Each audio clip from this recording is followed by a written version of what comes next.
ಪರಮ ಪೂಜ್ಯ ಜಗದ್ಗುರುಗಳಾದ ಶ್ರೀ ಡಾಕ್ಟರ್ ವಾಲ್ಮೀಕಿ ಪ್ರಸನ್ನಾನಂದಪುರಿ ಮಹಾಸ್ವಾಮೀಜಿಗಳ ಪಾದಗಳಿಗೆ ನಮಸ್ಕರಿಸುತ್ತಾ, ವೇದಿಕೆ ಮೇಲೆ ಆಸೀನಾಗಿರತಕ್ಕಂಥ ಎಲ್ಲ ರಾಜಕೀಯ ಗಣ್ಯ ವ್ಯಕ್ತಿಗಳ, ಎಲ್ಲ ನನ್ನ ಹಿರಿಯರೇ, ಶಾಸಕರೇ, ಸಚಿವರುಗಳು, ಎಲ್ಲರೂ, ಗೃಹ ಸಚಿವರಾದ ಡಾಕ್ಟರ್ ಪರಮೇಶ್ವರ್ ಅವರಾಗಿರ್ಬೋದು, ಸಿ ಮಹದೇವರಾದ, ಮತ್ತೆ ಸತೀಶ್ ಜಾರಕಿಹೊಳಿ ಸಾಹೇಬರು, ಎಲ್ಲ ಶಾಸಕರುಗಳು, ಸಂಸದರು, ಎಲ್ಲ ಬಹಳಷ್ಟು ಜನ ಇದ್ರು.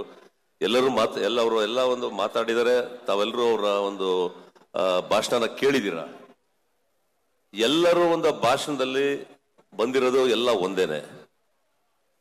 SC ಮತ್ತೆ ST ಸಮಾಜ ಏನಿದೆ ಇದು ಒಂದಾಗಬೇಕು ಅಂತ ಮಹದೇವ್ರು ಕರೆಕ್ಟ್ ಆಗಿ ಹೇಳಿದ್ರು. ಎರಡೂ ಸೇರಿದ್ರೆ 50 ಜನ ಇದೀವಿ, ಖಂಡಿತವಾಗ್ಲೂ ನೀವು ಒಂದು ಅಧಿಕಾರದ ಒಂದು ಚುಕ್ಕಾಣಿನ ಹಿಡಿಬಹುದು ಹಾಗೆ ಅಂತ ಹೇಳಿದೆ.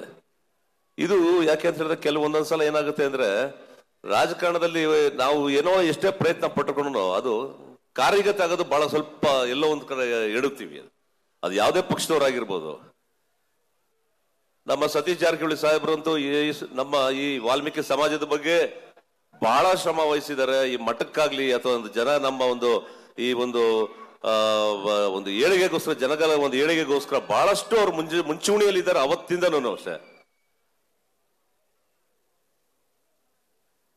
ನಾನು ರಾಜಕಾರಣಕ್ಕೆ ಬರೋಕ್ಕಿಂತ ಮುಂಚೆ, ತಮಗೆಲ್ಲ ಗೊತ್ತಿದೆ, ನಾನು ಒಂದ್ಸಲ ಚಿತ್ರದುರ್ಗದಿಂದ ನಾನು MP ಆಗಿದ್ದೆ. ರಾಜಕಾರಣಕ್ಕೆ ಬರೋದಕ್ಕಿಂತ ಮುಂಚೆ ನಮ್ಮ ಪ್ರಸನ್ನಾನಂದಪುರಿ ಶ್ರೀಗಳು ಇದ್ರು. ಅವರ ಒಂದು ಫಸ್ಟ್ ಅವ್ರು ಮಾಡಿದಾಗ ನಾವು ಹುಣಸೂರಿನಲ್ಲಿ ಇಲ್ಲೆಲ್ಲ ಭೇಟಿಯಾಗಿದ್ವಿ. ಅವಾಗ ನಮ್ಮ LG ಹಾವನೂರ್ ಸಾಹೇಬ್ರಿದ್ರು. ನಾವು ಇವತ್ತು LG ಹಾವನೂರ್ ಸಾಹೇಬ್ನ ಖಂಡಿತವಲ್ಲೂ ನಾವು ನೆನೆಸ್ಕೋಬೇಕು, ಅವ್ರ ಸ್ಮರಣೆ ಮಾಡ್ಲೇಬೇಕು LG ಹಾವನೂರ್ ಸಾಹೇಬ್ರನ್ನ. ನಾನು ಇಷ್ಟೊತ್ತು ಕೇಳ್ತಾ ಇದ್ದೆ, ಬಟ್ LG ಹಾವನೂರ್ ಸಾಹೇಬ್ರನ್ನ ಯಾರು ಜ್ಞಾಪಿಸ್ಕೊಂಡಿಲ್ಲ. ಬಹುಶಃ ಎಲ್ಲೋ ಬೇಕು ಅಂತಲ್ಲ, ಎಲ್ಲ ಇದರಲ್ಲಿ ಇದಾಗಿರ್ಬೋದು ಅಷ್ಟೇ.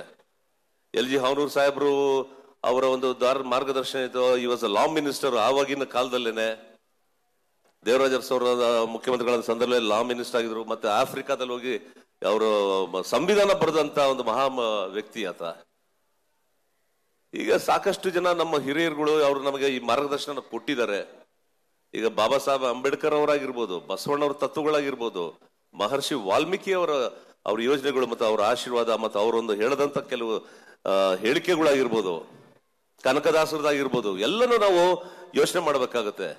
ಎಲ್ಲರೂ ಒಂದೇ ಒಂದು ಹೇಳೋದು ಯಾಕೆ ಅಂತ ಹೇಳಿದ್ರೆ, ವಿದ್ಯೆ ಎಲ್ಲ ದಯಮಾಡಿ ಹೇಳ್ತಾ ಇದ್ದೀನಿ, ನಿಮಗೆ ಎಲ್ರಿಗೂ ನಾನು ಕೈ ಮುಗಿದು ಪ್ರಾರ್ಥನೆ ಮಾಡ್ತೀನಿ, ನಿಮ್ಮ ಮಕ್ಕಳಿಗೆ ವಿದ್ಯಾಭ್ಯಾಸನ ಕೊಡಿ. ಅದು ಯಾರು ಕದಿಯ ವಸ್ತು ಅಲ್ಲ, ಕದಿಯೋಕ್ಕಾಗೋದು ಇಲ್ಲ. ವಿದ್ಯಮಾನ ಅದು ಮಾಡದೆ, ಯಾಕಂದ್ರೆ ಅವರ ಒಂದು ಕಾಲ್ ಮೇಲೆ ನಿಂತ್ಕೊಂಡು ನಾನು ಏನ್ ಮಾಡ್ತಾ ಇದ್ದೀನಿ, ಒಳ್ಳೇದ ಕೆಟ್ಟದನ್ನ ತಿಳ್ಕೊಳ್ಳೋ ಒಂದು ಮನೋಭಾವ, ಆ ಒಂದು ಯೋಚನೆಗಳು ಬರುತ್ತೆ.